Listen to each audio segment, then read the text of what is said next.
Bueno, como seguimos con este pequeño estudio que estamos haciendo de los padres de la Iglesia, fíjense que le digo que esto no es un estudio extensivo de patrología ni de patrística, esto no es un estudio extensivo de los padres, porque un estudio de los padres se llevaría años. Y además el estudio de los padres es leer su literatura.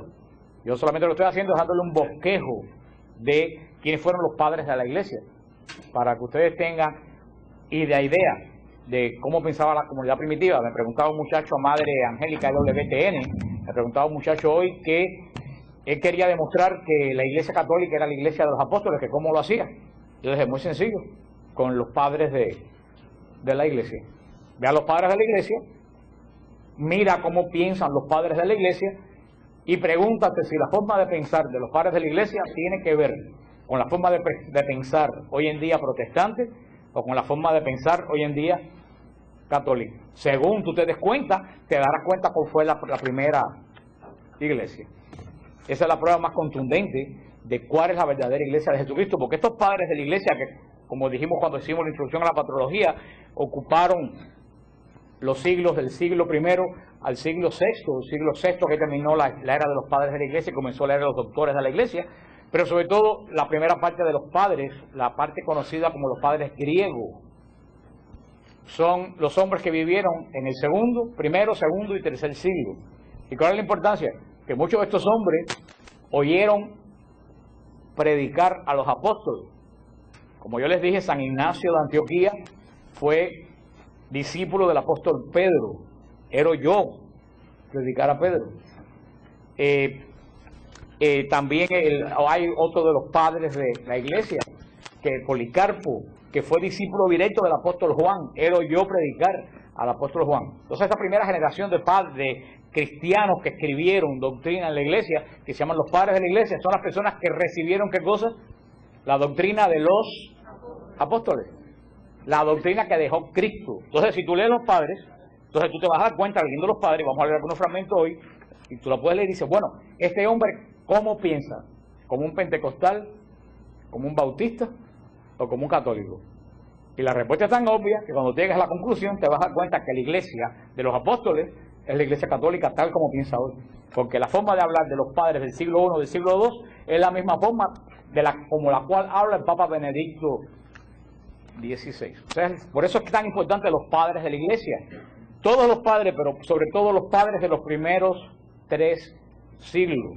Porque tú vas a hablar a los protestantes y te parece que la iglesia primitiva era la de ellos, y cuando tú vas a los padres de la iglesia, tú te das cuenta que la iglesia primitiva tenía un lenguaje católico, tal como lo tenemos hoy, en todo su aspecto.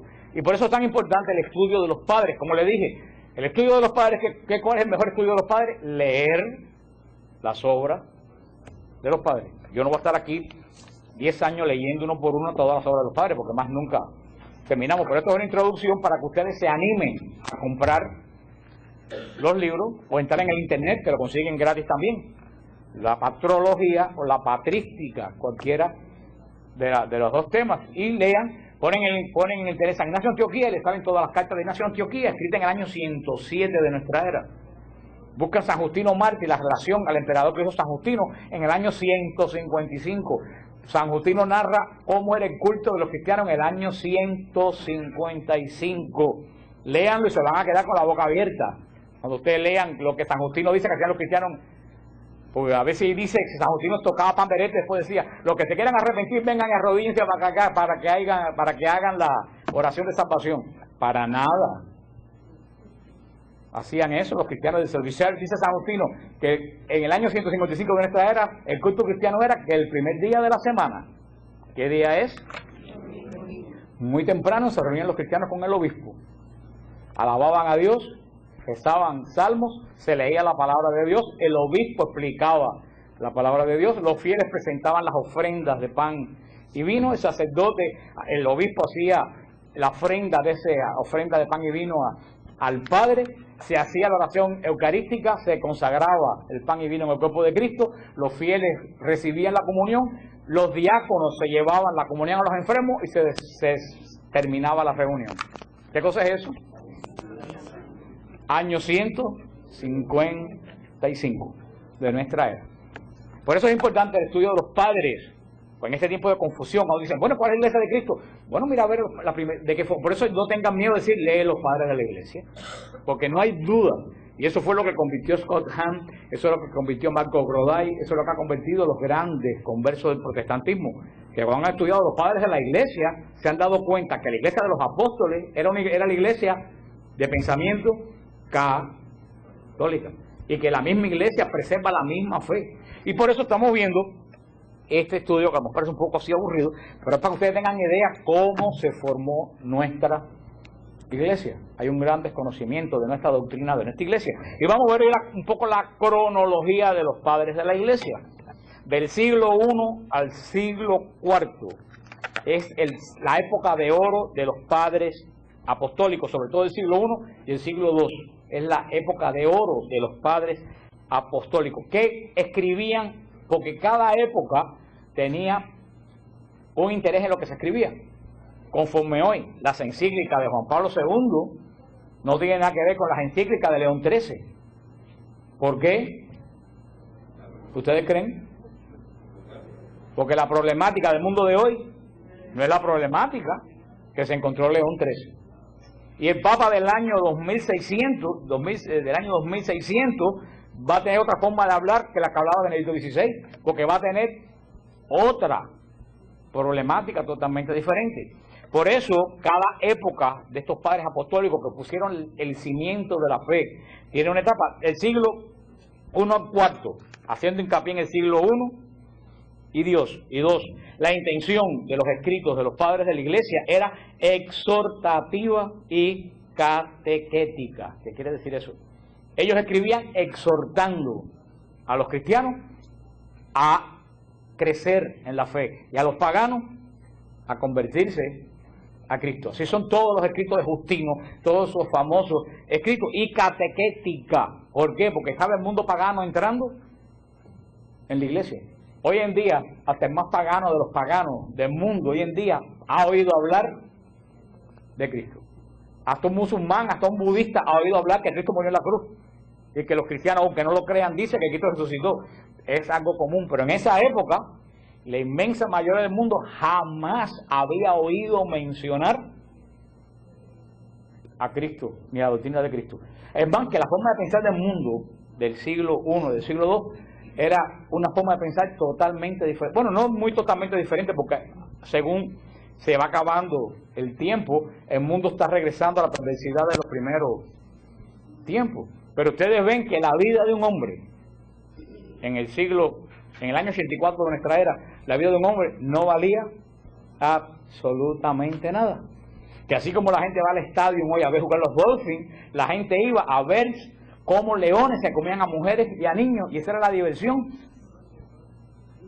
A ustedes les dice que horror con mentalidad cristiana, pero a lo mejor si hubiera estado en esa época, ustedes hubieran ido también allá a aplaudir, porque era la mentalidad.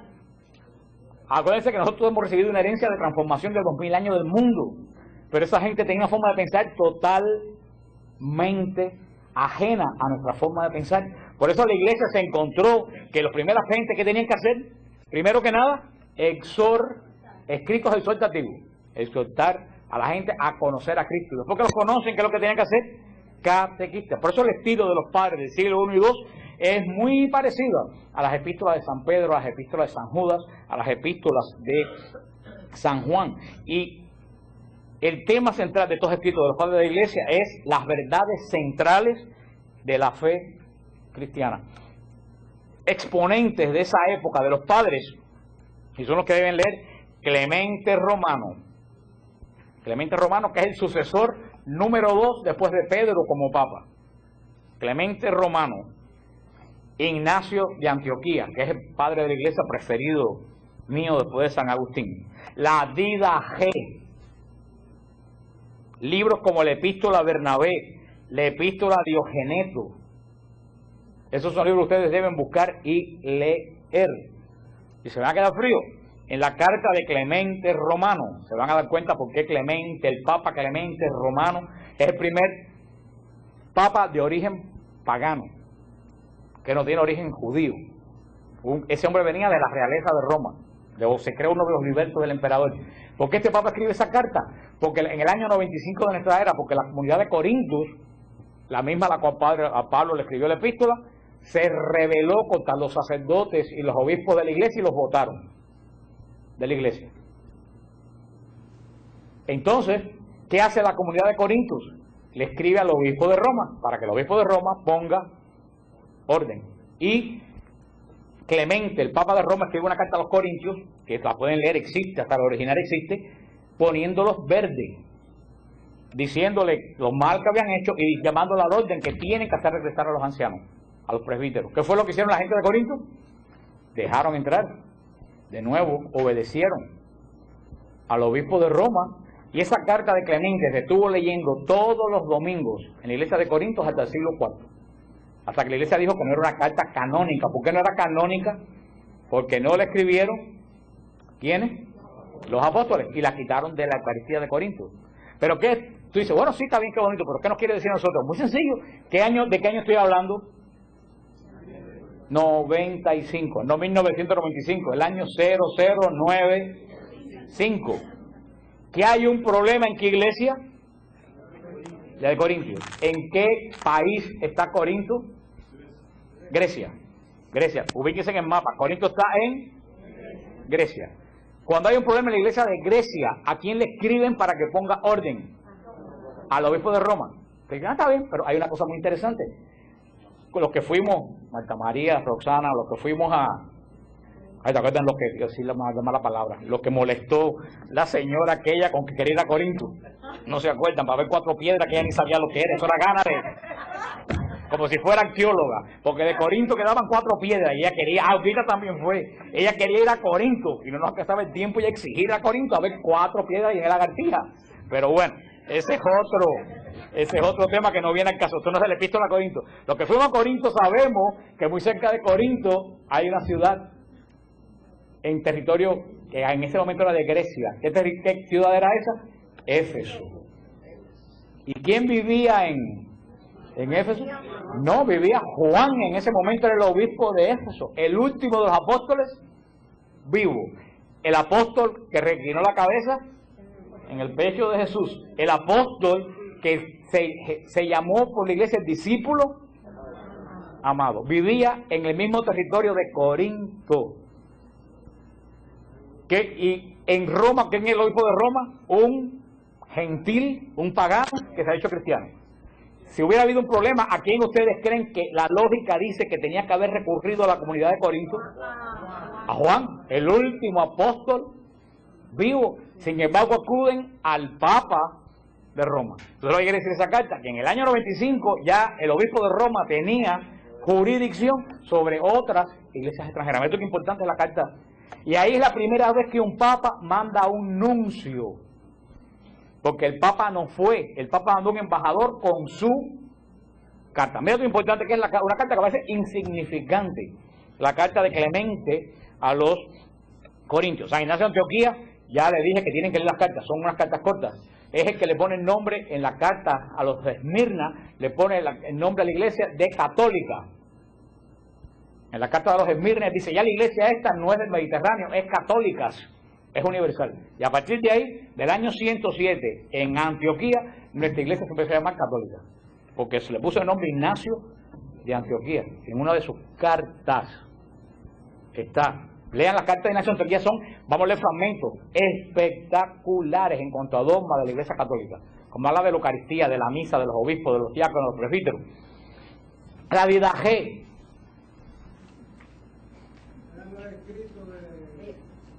La Didache, tranquilo que lo voy a decir, yo sé lo que es la Didache, hice una pausa. Se escribe, hay gente que escribe Didache y hay gente que escribe Didache. Yo lo leo en español, la Didache o la Didache es el escrito más antiguo de la Iglesia Católica, posiblemente anterior a todos los evangelios.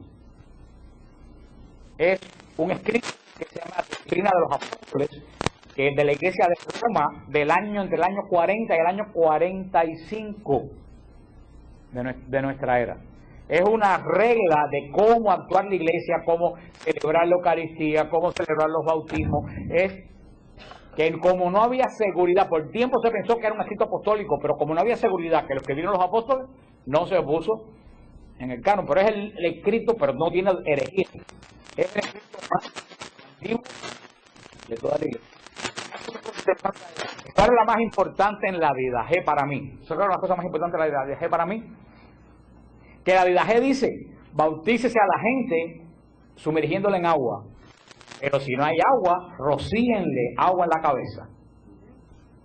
Año 45 de nuestra era. Y ahora vienen los protestantes a decir que si no meten a todo el mundo de cabeza en una palangana, no están bautizados. Año 45 de nuestra era. ¿Por qué? Porque en muchos lugares de Arabia, donde estaba la iglesia, no había agua. ¿Cómo tú vas a bautizar aquí sumergiéndolo completamente si no había agua? Donde se bautiza el eunuco de la reina Candace en el desierto de Judea, ahí no hay agua. En el lugar que se cree que se bautizó, cuando lo bautiza Felipe, ¿cómo tiene que haberlo bautizado? Echándole agua en la cabeza. O sea, tú ves que son datos que parecen insignificantes, pero que aportan una riqueza tremenda a lo que nosotros creemos. Que lo que nosotros creemos no se inventó ayer. La epístola a Bernabé, los apologistas ya en el siglo II, o sea, el siglo I y hasta el mediados del siglo II son exhortaciones y ¿qué cosa? Catequesis. Ya a finales del siglo II comienza la apologética. Los escritos de los padres se convierten en apologéticos. ¿Qué cosa es la apologética? Lo que hacemos aquí, la defensa de la verdadera fe. Pero ¿cómo en la apologética se defiende la verdadera fe? Ahora viene un testigo de Jehová a hablar conmigo. Y yo le digo, porque las revelaciones de María de Agreda, ¿ustedes creen que le importa lo que dijo María de Agreda a un testigo de Jehová? ¿Usted cree que se va a convencer porque yo le diga lo que dice Santa Teresa? ¿Qué es lo que me va a decir? Esas son idólatras que estaban locas. ¿Qué cosa es la apologética? Ir al testigo de Jehová, un ejemplo, y demostrarle que está equivocado, no con la doctrina católica, sino con la misma doctrina de ellos. Coger la Biblia de ellos y decir, mira, tu Biblia aquí dice que Jesucristo es Dios. Eso es la apologética. Si yo voy a hablar con un mormón y voy a hacer apologética, ¿voy a ir con el catecismo de la iglesia? No, voy con el libro del mormón, con la perla del gran precio, con doctrinas y convenios, con los libros de ellos, le demuestro con los libros de ellos lo equivocado que está. Esa es la apologética, es defender la fe, pero no con mis puntos católicos, sino con los puntos del que me está atacando. Por eso que la gente que no entiende me dicen, ¿cómo en website si lo es? En los escritos bíblicos aparece la palabra Jehová, si ese nombre no es de Dios. Yo digo, porque si yo hacer apologética con un protestante, ¿qué Biblia voy a usar? ¿La Biblia Naca Colunga? No. ¿Por qué no uso la Biblia Naca Colunga? Porque van a decir, es una Biblia católica y está mal traducida. ¿Qué Biblia uso para hablar con un protestante? La Reina Valera, la de ellos. ¿Usted entiende ya lo que es la apologética? Es la defensa de la fe, pero no desde mi punto de vista, sino desde el punto de vista del que me está atacando. Del contrario. Ya a finales del siglo II comienza la apologética en la iglesia. ¿Contra quién era la apologética en el siglo II? Como había apologética. Primero que nada, la apologética en el siglo II era contra los judíos. Porque los judíos andaban atrás de todos los cristianos, más o menos como andan los protestantes hoy atrás de los católicos. Los judíos andaban atrás de los cristianos. Oye, tú estás equivocado. Lo que ese Cristo fue un falsante. El Mesías de nosotros todavía no ha llegado. Entonces la primera apologética era decirle a los judíos, mira, en Cristo se cumplieron todas las profecías. Se te cayó el templo, se te murieron los corderos, se acabó el shofar, se te acabó hace 2 siglos, de aquella época se te acabó todo. En el momento de Cristo, primero era contra los judíos. La apologética segunda, ¿contra quién era? Contra los paganos. Contra los paganos. Porque los paganos escribían horrores de los cristianos. Uno de los grandes mitos de los paganos contra los cristianos era que mataban niños en sus ritos eucarísticos. Que sacrificaban niños. Y aquí es un punto que el otro día en un canal protestante lo empezaron a desarrollar, y cuando se dieron cuenta que se estaban cogiendo el dedo con la puerta, echaron enseguida el dedo para atrás, porque estaban diciendo estos pastores, no, porque los paganos acusaban a la iglesia primitiva de comer niños, porque los primeros cristianos decían a ellos que sus cultos ellos comían el cuerpo del Hijo de Dios. Y después dijeron, bueno, eso era la Santa Cena, que es simbólica. Si es simbólica, entonces el niño que se comían, según los paganos, hubiera sido un niño simbólico y no lo hubiera perseguido. Porque había esa confusión, porque los cristianos decían que escuchen, nosotros comemos el cuerpo del Hijo de Dios, y los paganos que no tenían la menor idea que tenemos nosotros, y hasta los paganos hoy en día saben que el Hijo de Dios es Jesús, decían, se comen el Hijo de Dios, ¿eso quiere decir que se están comiendo? Y se beben la sangre, un bebé. Entonces la apologética iba, y contra cómo se hacía esta apologética, muchas veces hacía la apologética demostrando a los paganos lo ridículo de la fe que ellos tenían en sus dioses, que se engañaban unos a otros, que se quitaban las mujeres unos a otros, que se mataban unos a otros, todo eso. Era apologética contra, y tercero, ¿contra quién era tenemos la apologética? Contra los judíos, contra los paganos. Y la tercera, contra el gran peligro de la iglesia en los primeros 3 siglos. ¿Que cuál fue? No, el gnosticismo. El gnosticismo, que es exactamente lo mismo que hoy en día la nueva era.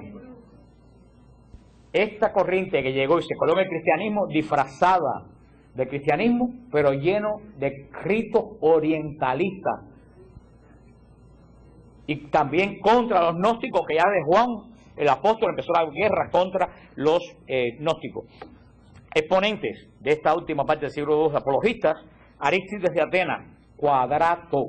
La apología que le hace el obispo Quadrato al emperador Adriano, demostrándole por qué el cristianismo es superior al paganismo, es espectacular y existe.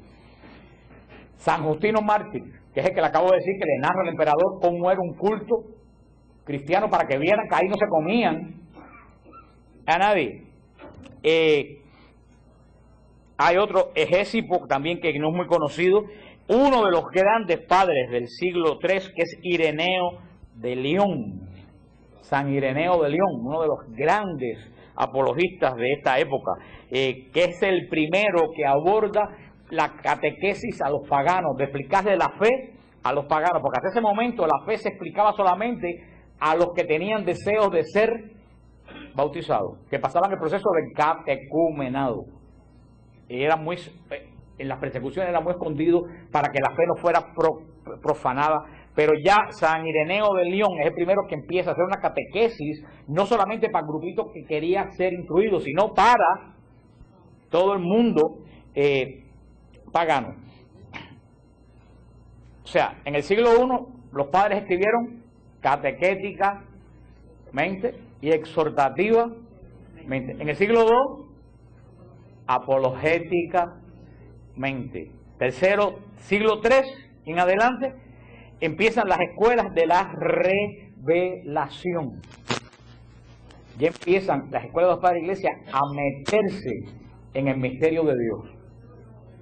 Hasta ahora estaban preparados en explicar quién es Cristo, lo que hizo Cristo. No, ya en el siglo III empiezan a ser espirituales, empiezan a profundizar el ser de Dios, la obra interna de Dios, la acción de la gracia en el espíritu del hombre. Pero estoy diciendo todo esto para que ustedes vean que la iglesia no recibió la doctrina como la conocemos hoy, los protestantes la conocen. La iglesia partió ¿de qué? De cero, de la redención de la cruz de Cristo. En cero. Cristo se fue y le dijo, cuando venga el Espíritu Santo le va a revelar lo demás. Y ahí empezó la iglesia. Fíjate que todo un proceso, lo que hoy los protestantes recibieron mansitamente en todas sus revelaciones, ¿de dónde viene? Del fruto de siglos de inspiración y de meditación. ¿De quién? De la Iglesia Católica. Hermano, el 99% de los católicos no sabe esto. Y si los católicos no lo saben, los protestantes lo saben menos, y ellos se creen que acaban de inventar. Por eso cuando leen los padres de la iglesia, cuando leen los padres de la iglesia, se dan cuenta que no han inventado nada. Lo único que inventaron fue el rapto, y eso es ciencia ficción.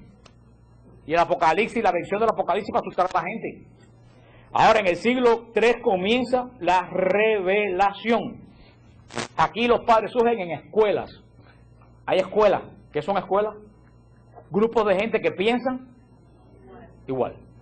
La gran escuela del siglo III, ¿dónde estaba? ¿Quién se imagina dónde estaba?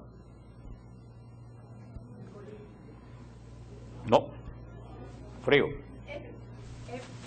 No, si sigo van a dar la vuelta al mundo, pasando por Pekín y por Hawái y van a caer.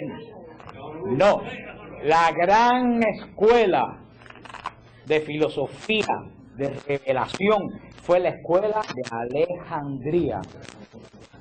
La escuela de Alejandría, hermano, el 80% de lo que creemos nace en la escuela de Alejandría. Hermano, Egipto fue la cosa potente. Roma puso a los mártires, la defensa de la fe, pero Egipto y Siria pusieron la base espiritual de toda la iglesia. Mira esto. ¿Quiénes? ¿Qué dos países? Egipto y Siria. ¿En qué territorio están hoy? En territorio musulmán. Las dos pilares potentes de la iglesia es musulmana. Es musulmana por conversión, es musulmana por pecado. Porque los musulmanes, que es lo que dijo Benedicto XVI, muy bien dicho, Ratibona, los musulmanes no convierten por convicción, convierten por cohesión, por la espada.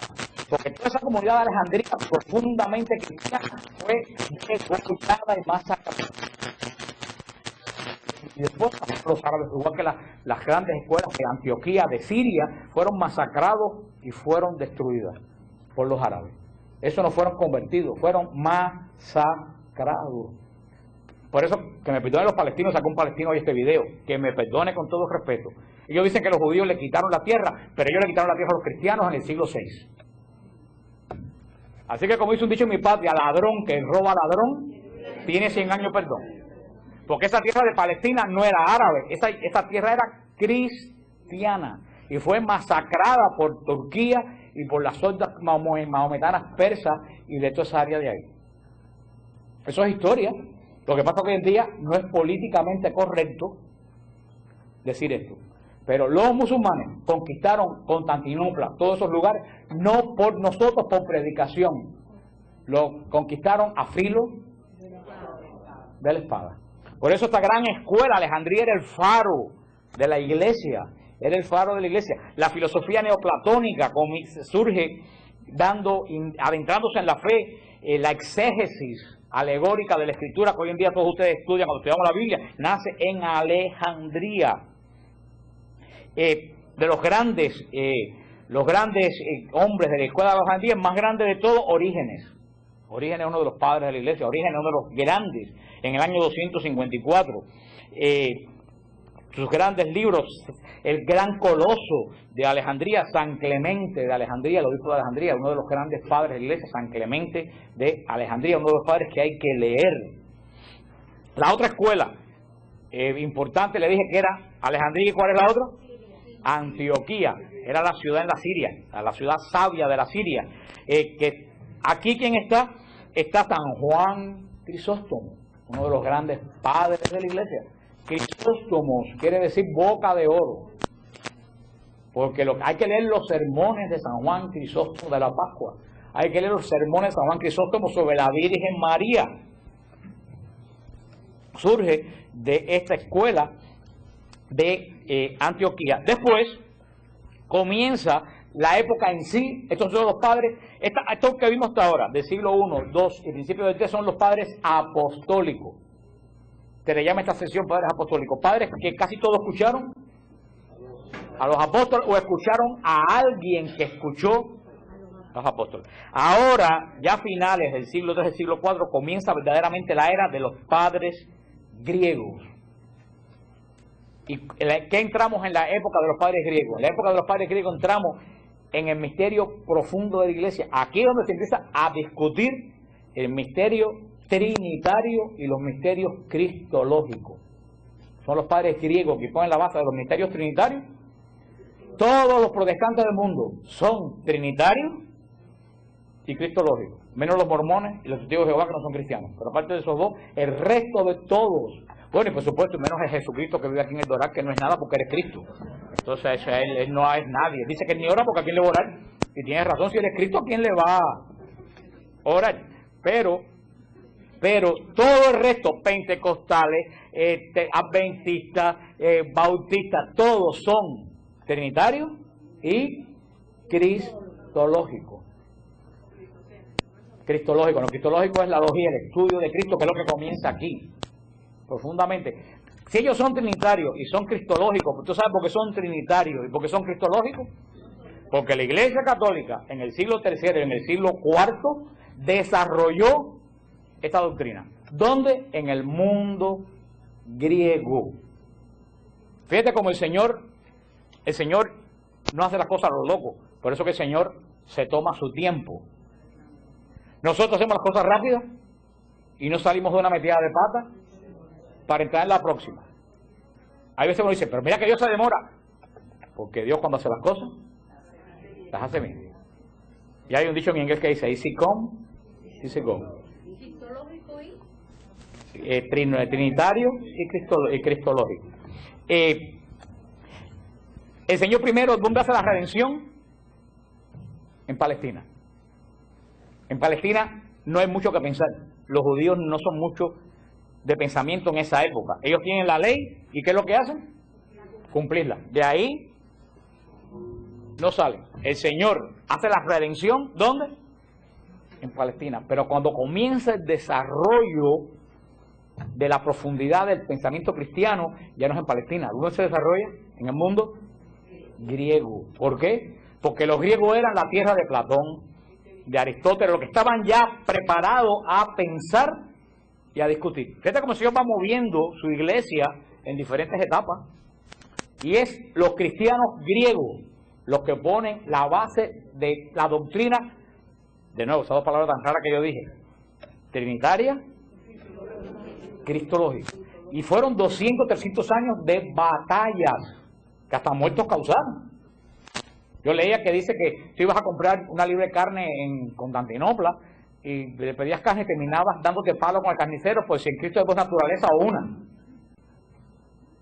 Porque acuérdense que nada de eso se sabía. ¿Qué se sabía de Cristo? Que era el Señor. Punto. ¿Qué sabían los cristianos? Después que llegaron los cristianos a conocer que Cristo debía ser Dios. Porque si Cristo no es Dios, ¿quién muere en la cruz? Un hombre. ¿Y que hubiera sido un sacrificio? Humano. No hubiera redimido a nadie. Pero entonces, bueno, llegamos a la conclusión de que Cristo es Dios. Pero si Cristo es Dios, entonces ¿cuántos dioses hay? ¿Ustedes entienden cómo se fue desarrollando? A nosotros se nos ha dado todo hecho. Pero hermanos, eso fueron siglos de discusión. Primero fue el misterio cristológico. Eso fue primero. ¿Quién es Cristo? Y eso lo vamos a ver cuando estudiemos el catecismo, cuando estudiemos el credo, la cristología. ¿Quién es Cristo? Todos ellos dicen, Cristo sí. Pero espérate, porque había muchas formas de pensar. Sí, pero ¿qué cosa es Cristo? Cristo es, como decían algunos, una especie de fantasma divino que vino a la tierra. ¿O era simplemente un hombre que tenía a Dios adentro, como que Dios se le posesionó? Todo eso era la forma, la duda que tuvieron los padres que discernir con mucha discusión y con muchos concilios. Las dos naturalezas de Cristo, la humana y la divina, cómo interactúa la naturaleza humana con la naturaleza divina. ¿Quién era Cristo antes de la encarnación? ¿Quién es después de la ascensión? A nosotros nos parece muy fácil porque todos tenemos 2000 años de... Pero todo eso fue el misterio que vamos a estudiar por parte, el misterio cristológico que llevó 200 años, 300 años de discusión. Y todavía hay gente separada de la iglesia desde esa época. Los monofisistas están separados de la iglesia todavía desde esa época, del siglo III. ¿Quiénes son los monofisistas? Los coptos de Etiopía. Son monofisistas. ¿Qué cosa es monofisista? Mono. ¿Qué quiere decir mono? No es que es lindo, es que decir mono, uno. Monofisista no es un mono que es fristo y es lindo, no. ¿Qué decían los monofisistas? En Cristo hay una sola naturaleza, la divina, punto. No hay nada humano, todo es divino. O sea, eran los monofisistas. Y cuando se declaró el concilio se quedaron aparte y se quedaron en Etiopía. Esos son los coptos de Etiopía, todavía siguen siendo hasta el día de monofisistas. Pero eso fue poco a poco, las iglesias fueron aceptando a los concilios, que muchas veces hubo que instaurar los concilios a garrotazos. Esta fue la parte de la cristología. Después vino la discusión trinitaria. Si Cristo es Dios, entonces ¿cuántos dioses hay? Y viene la discusión cuando en Éfeso, el concilio de Éfeso, de eso se declara a Cristo verdadero Dios verdadero hombre. Se declara María Madre de Dios. ¿Por qué se declara María Madre de Dios? ¿Para darle honra a María? No, para no dejar duda que lo que María tenía dentro de su vientre era Dios, que no era ningún ser humano, que después Dios entró en él. Por eso que se declara María Madre de Dios, para que no quede duda que Cristo es Dios desde el primer instante de su concepción. Porque hay gente que decían, como algunos teólogos de pacotilla que andan por ahí, y hasta hoy me estaban preguntando eso, que dicen que Cristo bajó sobre él Dios en el bautismo. Que hasta el bautismo era un hombre. Y que por eso él no sabía quién era, ni a dónde iba, ni qué hacía. Y no sabía que iba a morir en la cruz, ni sabía que era Dios.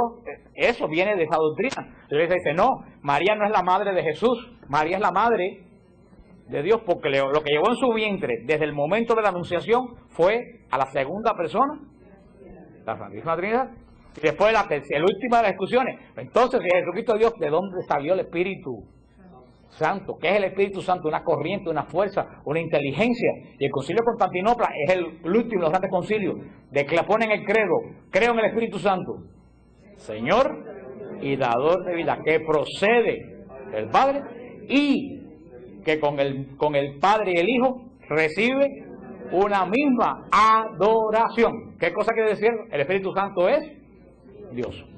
Esas son las discusiones de la escuela griega, las discusiones cristológicas y trinitarias. Los grandes exponentes de la escuela griega, de los padres griegos, San Atanasio, uno de los grandes, los gigantes de los padres griegos.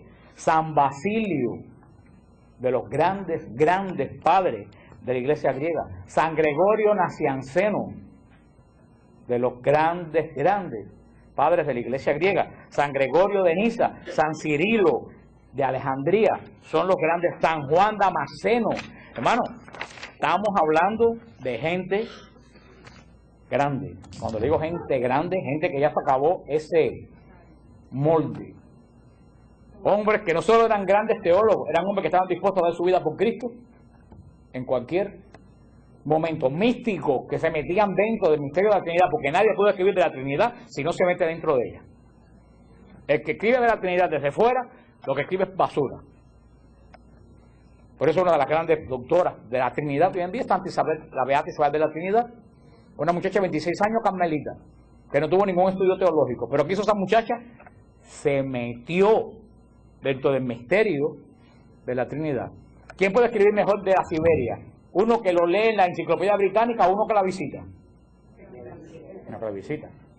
¿Quién puede hablar mejor de Israel? ¿Yo que he ido 20 veces o alguien que ve un documental en el Discovery? Por eso nadie puede hablar de la Trinidad si no se deja habitar por la Trinidad. ¿Qué es lo que le pasa a muchos teólogos? Muchos teólogos entran a Dios con la inteligencia, pero no con el corazón. Y lo que hablan es pura basura. Después ya, terminando, porque ya me nos quedan nada más que 10 o 15 minutos, yo quiero terminar esta división. Después de la época de los padres griegos, viene la época de los padres latinos. Porque mira qué interesante. Primeramente, ¿qué idioma habló la iglesia? Arameo. Muy poco tiempo. 30 o 40 años. Habló arameo. Después el idioma de la iglesia por 400 años fue el griego. Fue el idioma en que se hacía la Eucaristía, el idioma que se predicaba, en el idioma que se escribía. Y después ya, en los años del siglo V en adelante, comienza la era latina. Cuando empiezan a escribir ¿en qué? En latín. ¿Quiénes son los grandes padres latinos? Tertuliano. Uno de los grandes padres que tienen que es Tertuliano. San Cipriano de Cartago. El grande padre de la iglesia latina. San Ambrosio de Milán. San Ambrosio de Milán es el que inventa la música sacra, que hoy conocemos como música gregoriana, porque se formó un tumulto porque el emperador quería entregar una basílica de... Ustedes, los cristianos no saben nada de eso. Los cristianos viven en la luna de Valencia. Se saben quién es Changó, quién es Obatalá, que hace la carta tarot, pero no saben nada de esto. En una basílica que el emperador quería entregar a los arrianos, a otra herejía, todos los fieles de Milán se metieron en la basílica y dijeron, de aquí no nos mueve nadie, esta basílica es católica. Pero como llevaban ya como 15 días allí, San Ambrosio empezó a inventar cantos y enseñárselo a la gente para que se entretuvieran. Y ahí nace la música gregoriana y los cantos de los salmos, porque empezaron a poner música a los salmos y la gente empezó a cantar los salmos para entretenerse. ¿Ustedes sabían eso? ¿Cómo surge la música? Después el Papa Gregorio nace. San Ambrosio fue el que tuvo el honor nada más y nada menos que de convertir a San Agustín. San Ambrosio, el que dice Santa Mónica, un hijo de tantas lágrimas no se puede perder. San Ambrosio es el que en una catequesis de los catecumenados dice, cuando vayan a comulgar, pongan la mano izquierda sobre la derecha, reciban la hostia y cuando la reciban delante del presbítero, tomen la forma con la mano derecha y póngansela en la boca. ¿Ustedes conocen eso? Es lo que hacemos hoy, en el siglo IV.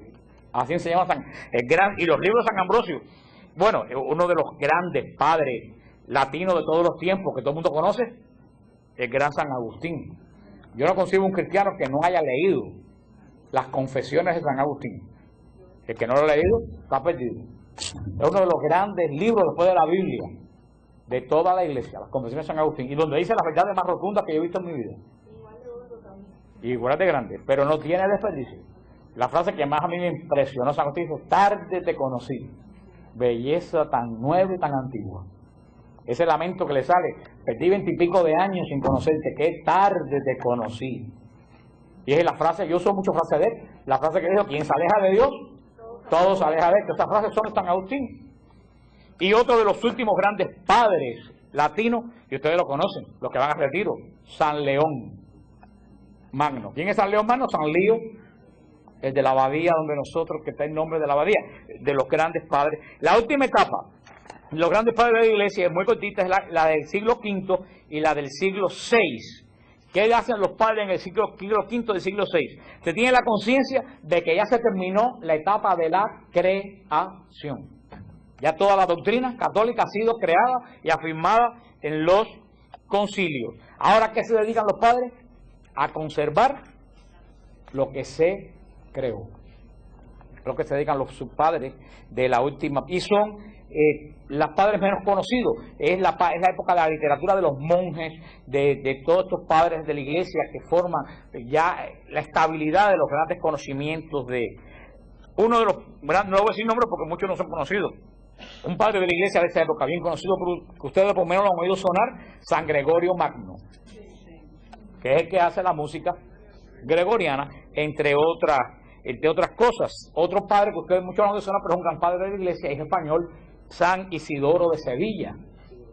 San Isidoro de Sevilla, uno de los grandes padres de la iglesia del siglo VI, ya existía Sevilla en el siglo VI. San Beda el Venerable, que es ese que le han echado una pila de leyenda, que se dice que cuando el último papa de yo no sé qué se muera, se acaba el mundo. Y esa es la época, ya que allá termina, los padres, la etapa final de los padres de la iglesia, y a partir de ahí, ¿qué es lo que comienza? La época de los doctores de la iglesia, que ya son hombres y mujeres que se les da título de doctores por el impacto de la obra espiritual que ellos han escrito, que los declara el Papa, declara. Pero estas son las grandes etapas de los padres de la iglesia. Primero los padres apostólicos. ¿Qué hacían? Exhortar, catequizar. Después los padres griegos, que es lo que comienza la apologética. Después de los padres griegos, ¿quiénes vienen? Los padres latinos, y ya está la parte más estabilizada de la fe y la enseñanza ya de la fe a todo. Y por último, la etapa de la última de los padres, que hay latinos y griegos, que ya lo que se hacen es profundizar lo que ya, después del siglo VI, ya no hay más creación de doctrina en la iglesia. El último concilio de Constantinopla se termina la época de la creación del dogma de la iglesia. A partir de ahí no ha habido cambio en el dogma de la iglesia. Ha habido cambios litúrgicos, ha habido cambios morales, de normas morales, cambios en el orden de la iglesia, pero no ha habido cambios ninguno después del siglo VI. Aparte que nunca ha habido cambios. Los concilios fueron adicionando doctrinas nuevas, no cambiando doctrinas anteriores. Pero ahí termina. Aquí yo saqué, me quedan 8 minutos, aquí saqué algunos de los ataques principales de los paganos al cristianismo en el siglo I y II, sobre todo en el siglo II, para ver si ustedes, ¿qué piensan? ¿Cuáles fueron los que atacaban a los cristianos? ¿Con qué atacaban a los cristianos? El ateísmo. Los que decían Dios no existe. Los que acusaban a los cristianos de antropografía. ¿Qué era eso? De que se comían. La gente vio.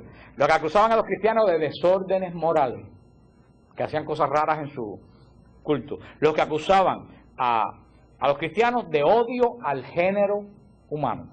Ellos que iban a los anfiteatros a verse matar, hombres contra hombres, acusan a los cristianos de odio al género humano. Esas eran las 4 cosas que acusaban a los cristianos. Según San Justino, el origen de todo esto, oigan esto, y no lo digo yo, si hay algún sub por lo que yo estoy diciendo, pues se lo ponen a San Justino. Lo dijo San Justino. Pero esto es muy interesante. San Justino decía que el origen de estas 4 difamaciones, ¿usted sabe de quién venían?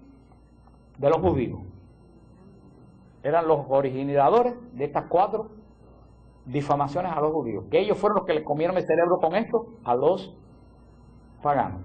¿Y esto fue verdad? Ahora, ¿ustedes han oído alguna vez a un judío pedirle perdón a la iglesia por esto? No. Sin embargo, no están conformes con ningún perdón que ha pedido el Papa ni que ha pedido nadie.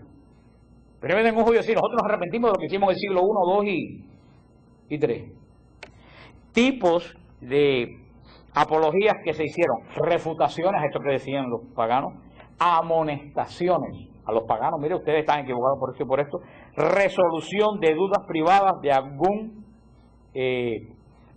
cristiano, de algún pagano en particular, era lo que se hacían en estos tipos de apología. La semana que viene vamos a leer un poco, voy a traer el libro de los padres de la iglesia, vamos a leer algunos de los párrafos de San Ignacio de Antioquía, algunos de los párrafos de San Justino Mártir. Vamos a decir, yo no voy a leer toda la hora, porque eso nos cogería más largo que los 15 años que nos tomó estudiar la Biblia. Yo voy a leer fragmentos para que ustedes se animen a leer a esta gente y a conocer este tesoro que tiene la iglesia, que nosotros mismos no lo damos a conocer. Es necesario que en este momento los católicos nos instruyamos. Cuando ustedes saben esto y le viene alguien a decir, no, la iglesia de la esquina es la verdadera iglesia, dice, hermano, vete a San Justino en el siglo 107, por favor. Como tú vienes con el cuento de que tu iglesia que le inventó un zángano ayer es la verdadera iglesia de Jesucristo. ¿Por qué los católicos se van a esas iglesias que son negocios la mayoría, aunque hay gente buena como en todos lados? ¿Por qué se van? Porque los cristianos no conocen su fe y conocen menos la historia de su iglesia. Yo creo que los católicos somos la gente que menos conocemos la historia de nuestra iglesia. Y cómo nuestra iglesia por 2000 años ha puesto las bases de todo el cristianismo, no solo del cristianismo, como la iglesia ha puesto las bases de todo el mundo moderno cristiano. Lo que transformó un mundo de los gladiadores, de los leones, lo transformó en el mundo que hoy en día la misma gente que en el siglo II y III quisieron destruir los cristianos, quieren destruirlo en este momento también. Porque el demonio que atacó a los cristianos en el siglo II sigue activo en el siglo XXI. Porque recuérdense lo que dice, acuérdense que el Apocalipsis, cuando lo estudiamos, todo el Apocalipsis se cumplió. Queda solamente una pequeña parte por cumplirse. ¿Se acuerdan cuando se lo explicamos?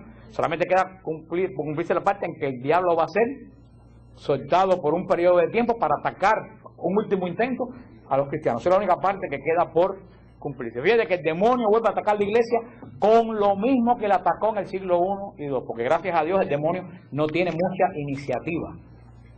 Él repite, gracias a Dios, él repite y repite. El que conoce al demonio ya sabe cuando el demonio viene, por dónde viene y con qué viene. Ya lo sabe, porque él no tiene mucha, él es astuto, pero él no tiene mucha inventiva. Él se repite y repite las mismas mentiras y las cambia por aquí y las cambia por allá, ve cómo te la logra. Es como la gente que viene de para acá para Estados Unidos por otros países, se meten en un barco, se meten en un cartucho, cruzan lo viran para atrás y vienen viendo a ver cómo así es el demonio. La nueva era, que es con lo que atacó a los cristianos en el siglo I y II, la ha vuelto de nuevo a resucitar. con la astrología, con los cristales de cuarzo, con toda esta gente.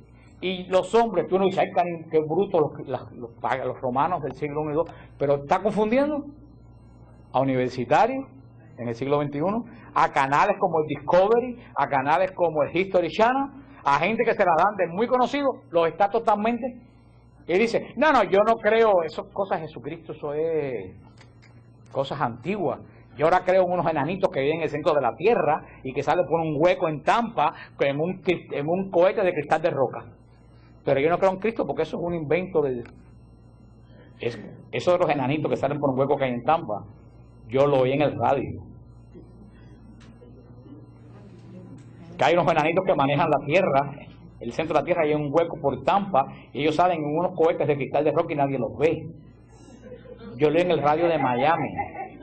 Y toda la gente que llaman a criticar los programas, cuando se hacen en vivo en Radio Paz, que me llaman a mí a criticarme y llaman a estaciones, no llaman a esos programas a decir, venga acá que usted fumó antes de ir para la estación.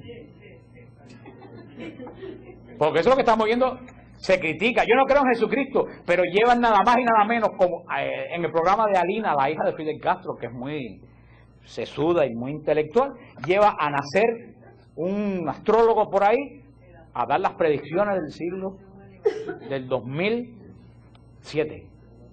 Yo lo oí. ¿Usted sabe lo que predijo? Horror, lo que predijo. Que Fidel y Saddam Hussein se iban a morir. Lo oí yo en la Cubanísima. Nadie me lo contó. No, que para el 2007, las que vienen ahora. Pero bueno, no se lo dijo en diciembre 20 y pico, por él lo dijo, que Saddam Hussein y Fidel Castro se iban a morir. Esas son las grandes, y todo el mundo, wow, qué inteligente es ese hombre. Ustedes se ríen, hermano, pero hay muchas familias de ustedes y mías que se están creyendo eso. Y no vienen aquí para que oremos por ellos, porque eso es cosa antigua, pero se ponen un cristal de cuarzo, yo no sé dónde, para que la energía que le dé, como me dice un zángano, yo soy de aquí, no soy un cristal de cuarzo. Y tengo todo en el carro. ¿Y eso para qué? Dice, para coger energía. Digo yo, ¿por qué yo lo toqué? Dice, pero a mí ese cristal no me... Dice, sí, pero espérate, eso tiene su teoría científica. No me diga, explícame. Dice, mira, tú ves el reloj, tú ves que se mueve, tú sabes que lo mueve eso, un pedacito chiquitico de cuarzo. Hay energía. Digo, bueno, pues siguiendo esa forma de pensar, yo te animo a meter el dedo en un tomacorriente. Porque si un pedacito de cuarzo mueve el reloj y tú te lo pones, la electricidad mueve centrales de moler caña 1000 veces más poderoso, entonces mete el dedo en el tomacorriente para que te dé energía. Pero hermano, ustedes no ven que no creen en Cristo y creen en todas estas cosas. Y eso lo estamos hablando de gente anormal, Vete a las universidades. En la universidad, en FIU, no se permite mencionar a Cristo. Pero si ponen ferias de cartas tarot para todos los estudiantes, para que le lean el futuro. Y no dejan predicar a Cristo. Mira como el demonio no tiene nada nuevo. El demonio lo que hace es volver a sacar lo mismo que tenía antes, disfrazado de otra forma, a ver a quién engaña. ¿Con qué engañó? Y con esto termino. ¿Con qué engañó el demonio a Adán y Eva? ¿Con qué 3 mentiras engañó el demonio a Adán y Eva? ¿Cuál fue la primera de las grandes mentiras con que el demonio engañó a Adán y Eva? Seréis como dioses. Segunda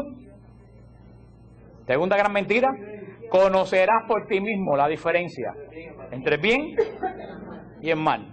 Tercera mentira, nunca te vas a morir. Las 3 mentiras. Primera, serás como Dios. La primera gran mentira. Segunda gran mentira del demonio, vas a conocer.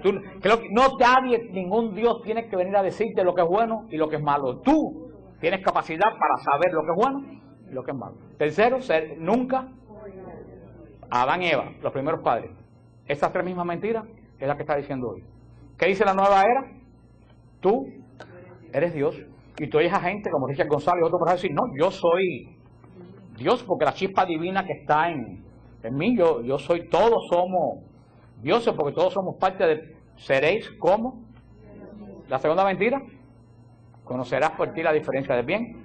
¿Qué es lo que te dicen en el televisor en todos lados? Nadie tiene que decirte a ti, joven, que es bueno y que es malo. Tú Eres el que pone lo que es bueno y lo que es malo. Si tú te quieres casar con un hombre, eres un hombre, y a ti eso te va bien, eso es bueno. Si una mujer con otra mujer quiere tener un hijo, búscate una probeta y hazlo, porque eso para ti es bueno. El día que tú te quieres casar con una chiva, cásate con la chiva, o con una burra, anótenlo. Eso es lo próximo que viene. Porque si el matrimonio es la unión de alguien con quien a ti te hace sentirte bien, el día que tú te sientas bien con una... Ya se casó en Israel una mujer con un delfín, y lo que me dijo un niñito, dice, ¿y cómo fue la luna de miel? Digo, yo no tengo ninguna intención de enterarme.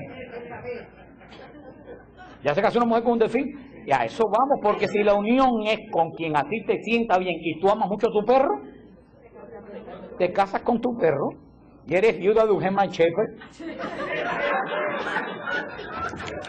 Ustedes se ríen, pero cuando yo dije en el 1800, Nazareno, cuando yo dije en el 1982 en San Gil, una clase de bautismo, que el gran crimen del siglo XXI iba a ser de adolescentes matando gente, fueron a dar las quejas a la parroquia a decir que yo era un alarmista. Y creo que estamos viendo hoy adolescentes matando gente. Anótenlo lo que estoy diciendo de los animales. Anótenlo. Que si en el 1940 le dicen a un evangelista de Estados Unidos que iban a casarse hombre con hombre, se hubiera reído como ustedes se están riendo. Lo tercero, ¿qué le dice el demonio a la gente de hoy? Tú no te vas a morir, tú vas a reencarnar en otra persona. Fíjate que las tres mismas mentiras de Adán y Eva son las que está diciendo el demonio hoy, disfrazada de otra cosa, pero en el fondo la misma. Cuando tú conoces el demonio contigo, ya tú lo ves venir y tú dices, ya yo sé por dónde viene. O como le dice, te conozco, yo sé quién tú eres, por eso tú conmigo no la puedes, porque yo sé quién tú eres. Pero el que no conoce al demonio le atrae la misma forma que Eva le atrajo lo que el demonio le dijo. Le atrae. ¿A quién no le atrae ser como Dios?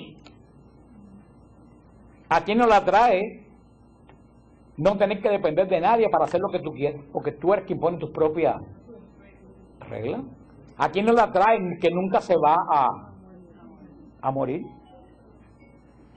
Por eso, es esa mismo que comenzó con quien luchó la iglesia al principio, está luchando al final, con tácticas diferentes. La semana que viene vamos a leer fragmentos de los padres de la iglesia, y si terminamos ahí, pues ya después comenzaremos después el estudio del credo, donde entraremos en cristología y en toda esa cosa. Que el estudio del credo es un estudio bien largo, pero es un estudio, vamos a estudiar el credo palabra por palabra. Creo en Dios Padre Todopoderoso. Vamos a ir por cada una de las secciones, porque eso que decimos tan rápido tiene cientos de años de estudio de cada una de las palabras, y se pusieron por algún motivo para definir algo. Ahí. Anuncio. Terminando. Allá atrás están ya a venta los CD de El Retiro del Padre Francesco, tanto en audiovisuales como para oírlos en el carro. Si se acabaron cuando ustedes lleguen, pueden encargarlo y le traen más como de cualquier clase. A ver, María, ella quiere salir en la cámara. Mira para allá. Los padres de la iglesia son las personas que recibieron, ¿qué cosa?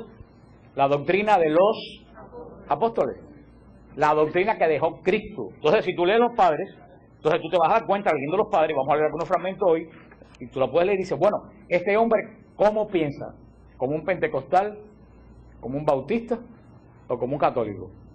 Y la respuesta es tan obvia que cuando llegues a la conclusión te vas a dar cuenta que la iglesia de los apóstoles es la iglesia católica tal como piensa hoy. Porque la forma de hablar de los padres del siglo I, del siglo II, es la misma forma como la cual habla el Papa Benedicto XVI. O sea, por eso es tan importante los padres de la iglesia. Todos los padres, pero sobre todo los padres de los primeros 3 siglos. Porque tú vas a hablar a los protestantes y te parece que la iglesia primitiva era la de ellos, y cuando tú vas a los padres de la iglesia, tú te das cuenta que la iglesia primitiva tenía un lenguaje católico, tal como lo tenemos hoy, en todo su aspecto. Y por eso es tan importante el estudio de los padres. Como le dije, el estudio de los padres, ¿cuál es el mejor estudio de los padres? Leer las obras de los padres. Yo no voy a estar aquí 10 años leyendo uno por uno todas las obras de los padres, porque más nunca terminamos. Pero esto es una introducción para que ustedes se animen a comprar los libros o entrar en el internet, que lo consiguen gratis también. La patrología o la patrística, cualquiera de los dos temas, y lean, ponen en interés San Ignacio de Antioquía y les salen todas las cartas de Ignacio de Antioquía, escritas en el año 107 de nuestra era. Buscan San Justino Mártir, la relación al emperador que hizo San Justino en el año 155. San Justino narra cómo era el culto de los cristianos en el año 155. Léanlo y se van a quedar con la boca abierta. Cuando ustedes lean lo que San Justino dice que hacían los cristianos, porque a veces dice que San Justino tocaba panderete, después decía, los que se quieran arrepentir vengan y arrodíllense para que hagan la oración de salvación. Para nada. Hacían eso los cristianos del servicio. Dice San Justino que en el año 155, acuérdense que nosotros hemos recibido una herencia de transformación de 2000 años del mundo, pero esa gente tenía una forma de pensar totalmente ajena a nuestra forma de pensar. Por eso la iglesia se encontró que las primeras gentes que tenían que hacer, primero que nada, escritos exhortativos, exhortar a la gente a conocer a Cristo. Después que los conocen, ¿qué es lo que tenían que hacer? Catequistas. Por eso el estilo de los padres del siglo I y II es muy parecido a las epístolas de San Pedro, a las epístolas de San Judas, a las epístolas de San Juan. Y el tema central de estos escritos de los padres de la iglesia es las verdades centrales de la fe cristiana. Exponentes de esa época de los padres, y son los que deben leer, Clemente Romano. Clemente Romano, que es el sucesor número 2 después de Pedro como papa. Clemente Romano. Ignacio de Antioquía, que es el padre de la iglesia preferido mío después de San Agustín. La Didache. Libros como la Epístola a Bernabé, la Epístola a Diogeneto. Esos son libros que ustedes deben buscar y leer. Y se van a quedar fríos. En la carta de Clemente Romano, se van a dar cuenta por qué Clemente, el Papa Clemente Romano, es el primer papa de origen pagano, que no tiene origen judío. Ese hombre venía de la realeza de Roma, se cree uno de los libertos del emperador. ¿Por qué este papa escribe esa carta? Porque en el año 95 de nuestra era, porque la comunidad de Corintios, la misma a la cual a Pablo le escribió la epístola, se rebeló contra los sacerdotes y los obispos de la iglesia y los votaron de la iglesia. Entonces, ¿qué hace la comunidad de Corintios? Le escribe al obispo de Roma, para que el obispo de Roma ponga orden. Y Clemente, el Papa de Roma, escribe una carta a los Corintios, que la pueden leer, existe, hasta la original existe, poniéndolos verdes. Bueno, como seguimos con este pequeño estudio que estamos haciendo de los padres de la iglesia, fíjense que le digo que esto no es un estudio extensivo de patrología ni de patrística, esto no es un estudio extensivo de los padres, porque un estudio de los padres se llevaría años. Y además el estudio de los padres es leer su literatura. Yo solamente lo estoy haciendo es dándole un bosquejo de quiénes fueron los padres de la iglesia, para que ustedes tengan idea de cómo pensaba la comunidad primitiva. Me preguntaba un muchacho, Madre Angélica de WTN, me preguntaba un muchacho hoy que él quería demostrar que la iglesia católica era la iglesia de los apóstoles, que cómo lo hacía. Yo dije, muy sencillo, con los padres de la iglesia. Ve a los padres de la iglesia, mira cómo piensan los padres de la iglesia y pregúntate si la forma de pensar de los padres de la iglesia tiene que ver con la forma de pensar hoy en día protestante o con la forma de pensar hoy en día católica. Según tú te des cuenta, te darás cuenta cuál fue la primera iglesia. Esa es la prueba más contundente de cuál es la verdadera iglesia de Jesucristo, porque estos padres de la iglesia, que como dijimos cuando hicimos la introducción a la patrología, ocuparon los siglos del siglo I al siglo VI, el siglo VI que terminó la era de los padres de la iglesia y comenzó la era de los doctores de la iglesia, pero sobre todo la primera parte de los padres, la parte conocida como los padres griegos, son los hombres que vivieron en el primero, segundo y tercer siglo. ¿Y cuál es la importancia? Que muchos de estos hombres oyeron predicar a los apóstoles. Como yo les dije, San Ignacio de Antioquía fue discípulo del apóstol Pedro. Era yo predicar a Pedro. También hay otro de los padres de la iglesia, que Policarpo, que fue discípulo directo del apóstol Juan, él oyó predicar al apóstol Juan. Entonces esta primera generación de cristianos que escribieron doctrina en la iglesia, que se llama de nuestra era, el culto cristiano era que el primer día de la semana, ¿qué día es? Muy temprano se reunían los cristianos con el obispo, alababan a Dios, rezaban salmos, se leía la palabra de Dios, el obispo explicaba la palabra de Dios, los fieles presentaban las ofrendas de pan y vino, el sacerdote, el obispo hacía la ofrenda de esa ofrenda de pan y vino al Padre, se hacía la oración eucarística, se consagraba el pan y vino en el cuerpo de Cristo, los fieles recibían la comunión, los diáconos se llevaban la comunión a los enfermos y se terminaba la reunión. ¿Qué cosa es eso? Año 155 de nuestra era. Por eso es importante el estudio de los padres. Pues en este tiempo de confusión, cuando dicen, bueno, ¿cuál es la iglesia de Cristo? Bueno, mira, a ver, de qué fue. Por eso no tengan miedo de decir, lee los padres de la iglesia. Porque no hay duda. Y eso fue lo que convirtió Scott Hahn, eso es lo que convirtió Marco Groday, eso es lo que ha convertido los grandes conversos del protestantismo. Que cuando han estudiado los padres de la iglesia, se han dado cuenta que la iglesia de los apóstoles era la iglesia de pensamiento católica. Y que la misma iglesia preserva la misma fe. Y por eso estamos viendo este estudio, que nos parece un poco así aburrido, pero es para que ustedes tengan idea cómo se formó nuestra iglesia. Hay un gran desconocimiento de nuestra doctrina, de nuestra iglesia. Y vamos a ver un poco la cronología de los padres de la iglesia. Del siglo I al siglo IV es la época de oro de los padres apostólicos, sobre todo el siglo I y el siglo II. Es la época de oro de los padres apostólicos, que escribían, porque cada época tenía un interés en lo que se escribía. Conforme hoy, las encíclicas de Juan Pablo II no tienen nada que ver con las encíclicas de León XIII. ¿Por qué? ¿Ustedes creen? Porque la problemática del mundo de hoy no es la problemática que se encontró León XIII. Y el Papa del año 2600